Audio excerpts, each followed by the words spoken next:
Assalamualaikum warahmatullahi wabarakatuh. Perkenalkan, nama saya Ilyas Dwi Santoso, mahasiswa pendidikan Teknik Elektro 2019. Nah, di video kali ini untuk memenuhi tugas praktikum rangkaian praktikum pengukuran listrik. Nah, di video kali ini saya akan melakukan percobaan 7, yaitu pengukuran daya AC 1 fase. Nah, di sini tujuan praktikum yang pertama, mahasiswa dapat menentukan daya arus bolak-balik 1 fase dengan wattmeter. Jadi nanti kita akan menentukan dayanya, akan mengukur daya di rangkaian. Yang kedua, mahasiswa dapat membandingkan hasil pengukuran daya arus bolak-balik dengan wattmeter dan dengan menggunakan volt ampere. Jadi nanti kita akan membandingkan hasil dari yang kita ukur menggunakan wattmeter dan kita ukur menggunakan volt dan ampere meter. Yang ketiga, mahasiswa dapat menyimpulkan hasil praktikum. Nah, mungkin nanti saya akan menjelaskan hasil kesimpulan praktikum. Nah, jadi di dasar teori ini intinya kita akan menghitung daya pada arus bolak-balik, yang mana daya pada arus bolak-balik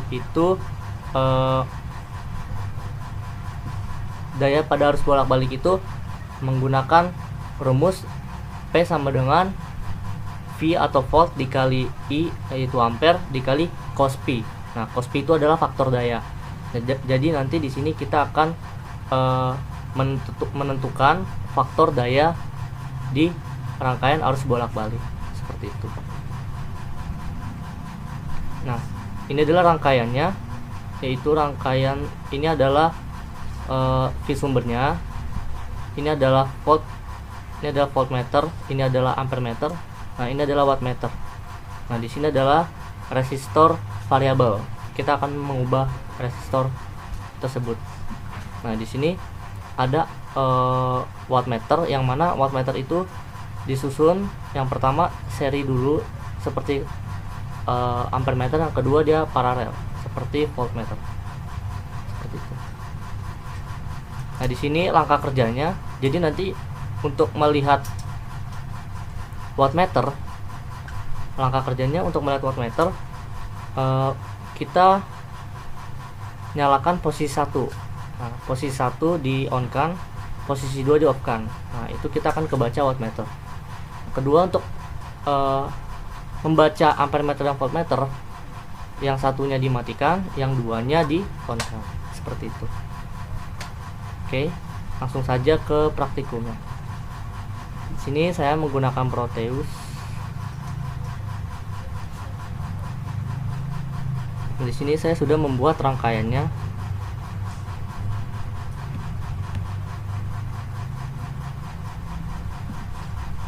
Seharusnya, mohon maaf, ini seharusnya jawab 7 ya, saya salah nulis. Nah, di sini ada voltmeter, kita atur 220 volt, frekuensinya 50 Hz. Kemudian ada nih, kalau misalkan kita lihat di sini ada wattmeter. Wattmeter itu disusunnya pertama seri, ya kan. Ini input dari sini, kemudian ini outputnya, keluarnya sini. Nah, ini disusun secara paralel. Ini. Kemudian ini ada ampere meternya. Nah, ini kita jalankan. Nah, di sini kita menggunakan 1K dulu. Nah, untuk melihat wattmeternya, untuk melihat dayanya, daya rangkaiannya, yang posisi 2 dimatikan, posisi 1 dinyalakan. Nah, ketemu 24,2. 24,2. Nah, ini saya sudah mengisi datanya, yaitu 24,2. Nah, tegangannya itu adalah nih. Tegangannya berarti kita, nah ini dimatikan, ini dinyalakan. Nah, akan terlihat di sini tegangannya 156 volt seperti itu, dan arusnya 0,16.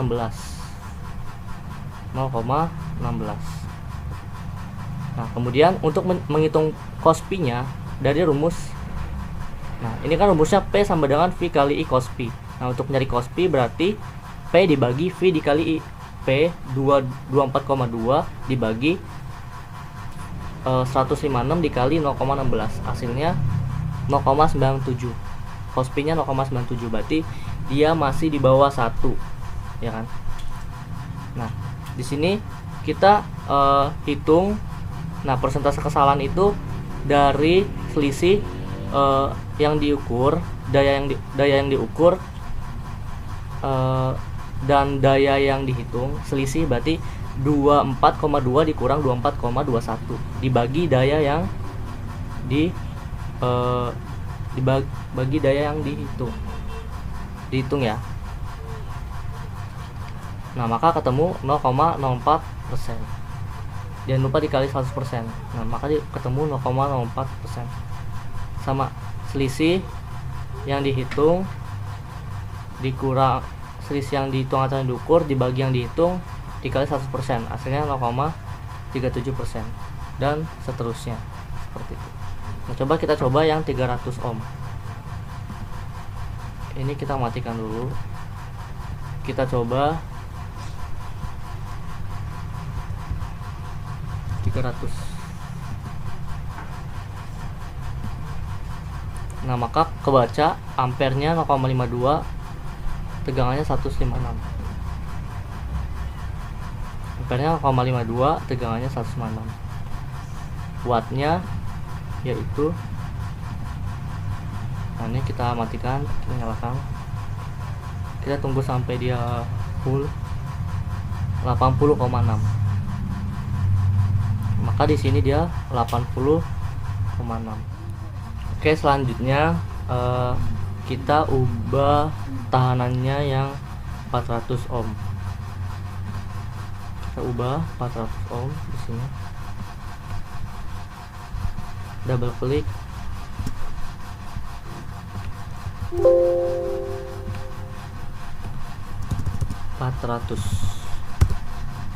Kemudian kita cari dayanya. Dayanya itu 60,5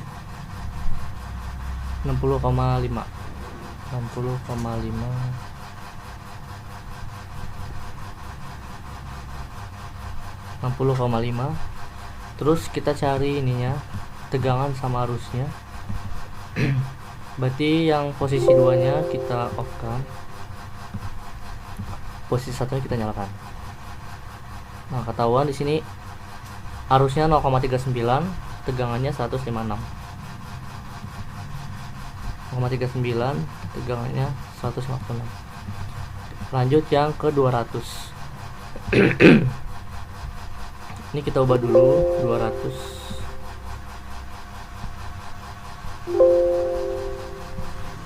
Iya. 200. Nah, di sini tegangannya 0,78. Sorry, tegangannya 156, arusnya 0,78. 0,78, 156. Oke. Tinggal dayanya. Dayanya yaitu 121. Dayanya 121 ya di sini.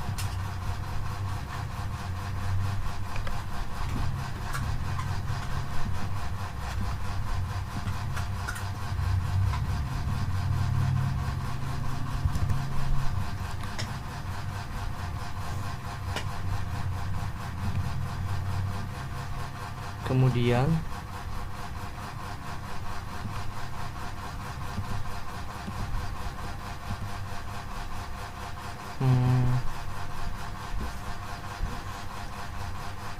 bebannya 150 ohm. Kita ubah lagi 150 ohm.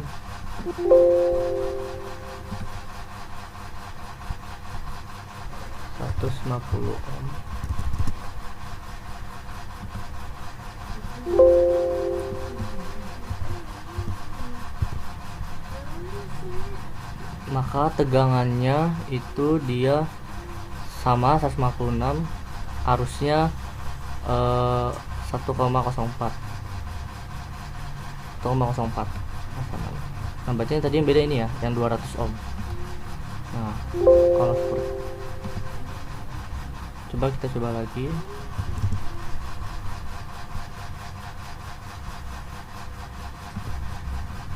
Kita coba lagi, ini 200.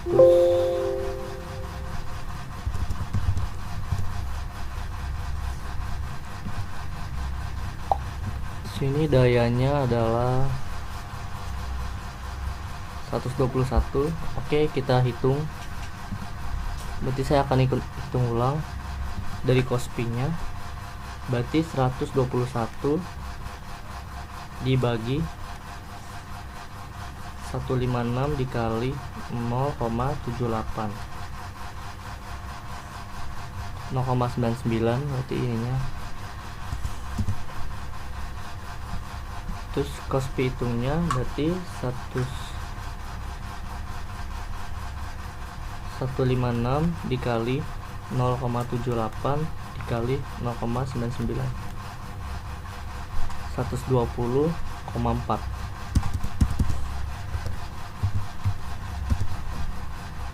Nah, maka persentase kesalahannya 120 121 dikurang 120,4 dibagi yang dihitung 120,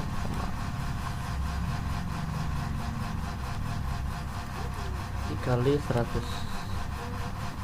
Maka persentase kesalahannya itu 0,49%. Oke. Mungkin yang di sini tadi saya lihat belum sampai full. Nah, ini sudah sampai full 121 gitu. Nah, lanjut ke kesimpulan. Oke, selanjutnya kesimpulan dari job sheet ke-7 tentang pengukuran daya satu fasa. Nah, di sini berdasarkan kesimpulan data yang diambil, yang pertama, nah, Kospi yang didapat dari perhitungan daya volt dan kuat arus yaitu rata-rata Kospi-nya 0,98. Jadi hampir mendekati 1. Nah, ini berarti faktor daya yang baik. Seperti itu. Yang kedua, kesalahan pengukuran daya yang didapat yaitu rata-rata di bawah 1%. Nah, atau rata-ratanya sekitar 0,316%. Berarti masih di bawah 1%. Berarti itu masih bagus ketelitiannya. Yang ketiga, faktor daya ini terjadi akibat adanya konsumsi daya listrik oleh beban-beban induktif, nah seperti motor, lampu TL, solenoid, trafo, dan lain-lain. Beban-beban induktif yang lain ini mengakibatkan pergeseran fasa pada arus sehingga bersifat lagging atau arusnya itu tertinggal dari tegangan. Nah, maka dari itu untuk memperbaiki atau memperbagus faktor daya diperlukan beban kapasitif atau diperlukan beban kapasitor. Nah, pemasangan beban kapasitif ini atau kapasitor menyebabkan arus menjadi leading, artinya itu mendahului tegangan. Nah, sehingga mampu memperkecil sudut pergeseran arus lagging yang disebabkan oleh beban-beban induktif. Jadi bergeser lagi yang tadinya lagging menjadi leading. Seperti itu, sehingga bebannya itu jadi faktor dayanya itu semakin hampir mendekati 1, seperti itu. Nah, sekian dari job sheet 7 yang saya kerjakan, kurang lebihnya mohon maaf. Wassalamualaikum warahmatullahi wabarakatuh.